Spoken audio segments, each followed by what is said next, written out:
In this video, we will learn how to connect video conferencing to your sub account inside GHL. So go to settings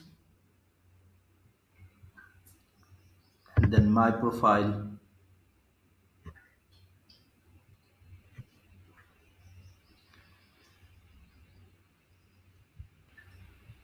So once you are in the my profile section in the calendar setting, go to video conferencing, and so my Zoom is already connected. Let me deintegrate, and then Google Meet is also connected. You can also connect Microsoft Teams. So currently we are connecting Zoom.